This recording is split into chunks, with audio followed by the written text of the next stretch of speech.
What's going on, guys? Welcome to another episode of Smash JT. The Embracer Group fallout continues. This latest victim being Volition Studios, that didn't have a layoff or a massive cut or anything like that. They shut them down. Smash JT.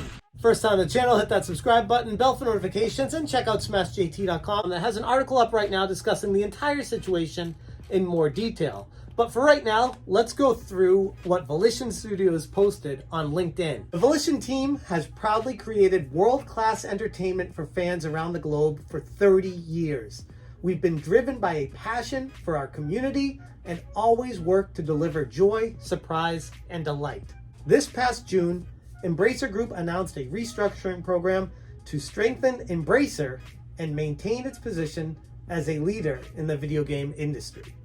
As part of that program, they evaluated strategic and operational goals and made the difficult decision to close Volition effective immediately. To help our team, we are working to provide job assistance and help smooth the transition for our Volition family members.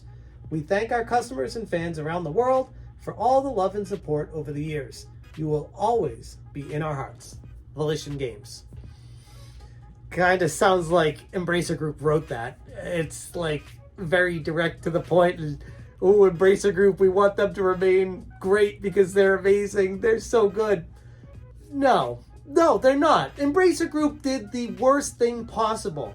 They were like an amorphous blob that just kept growing and eating every company along its path, just getting bigger and bigger and bigger until something really bad happened. A gigantic business deal up to about $2 billion that they were promised fell through. And then everything went to hell. And it's not just Volition. It's also Gearbox. So let's talk about both these companies real quick before I go further on Embracer Group. The people of Volition don't deserve this. They busted their ass on a lot of great games over the years. One of my favorite being Saints Row 3. But they're also known for games like Descent and obviously Red Faction, which is another big one.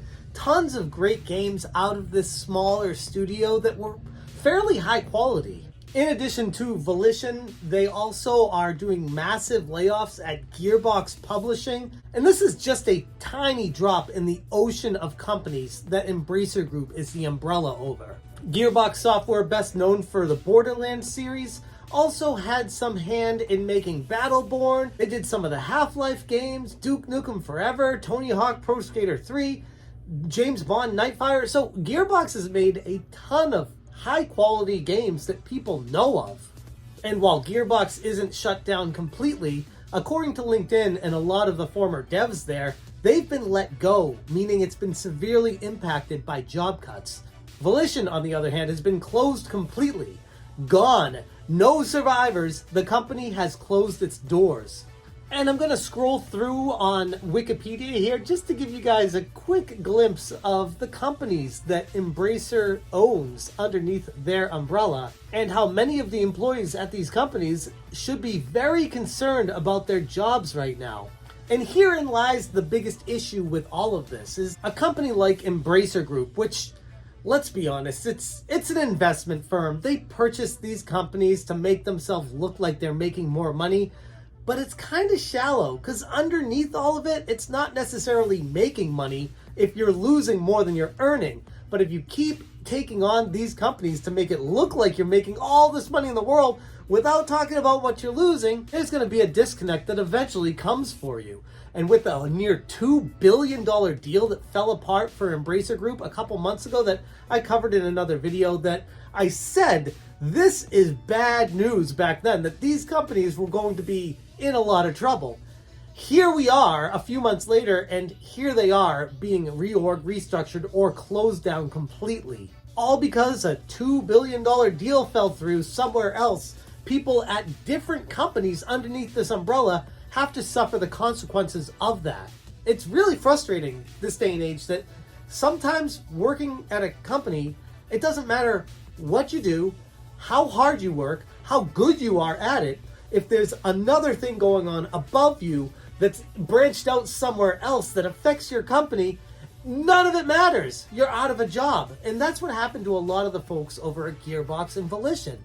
And if you recall, Limited Run Games is another company that was purchased by Embracer Group a few years ago. And I'm starting to wonder if people there are looking at this, wondering if their job is going to be in trouble now, even if they're doing perfectly fine. Which, to be honest, I don't really think they are. The bigger issue in all of this is when a company like Embracer Group gets bigger and bigger and bigger, there's nothing to control that unorganized growth. And when something happens that's detrimental to their business plan, everything goes to hell. But there are no laws in place protecting these employees. There's no laws in place on how many companies another company can absorb as they keep getting bigger and bigger. There's no laws in place for any of this. It's just, unfortunately, a byproduct of capitalism.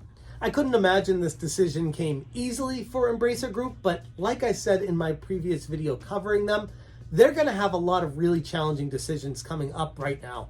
Many of their studios are not producing games, not making games that are making them any money, and they had a business deal of $2 billion fall through that they were expecting to be able to carry them through the bad times right now. And that's not happening. So I wonder how bad this really is. If it's going to be contained, like self-sustained within Embracer Group, or if Embracer Group completely collapses and then the video game industry kind of starts collapsing in on side of that black hole. I don't want to get too big into this, but I hope this isn't the first domino to fall in the video game industry and the financial insecurities it brings to all the employees.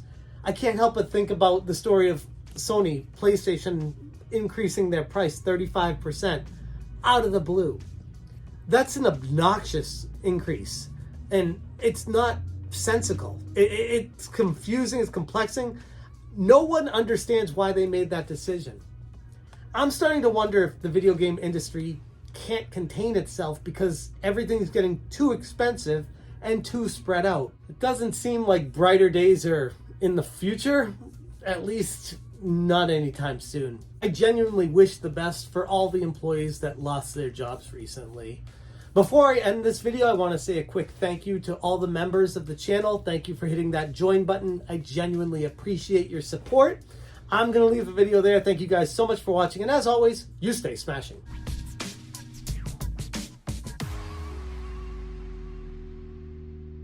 Smash it,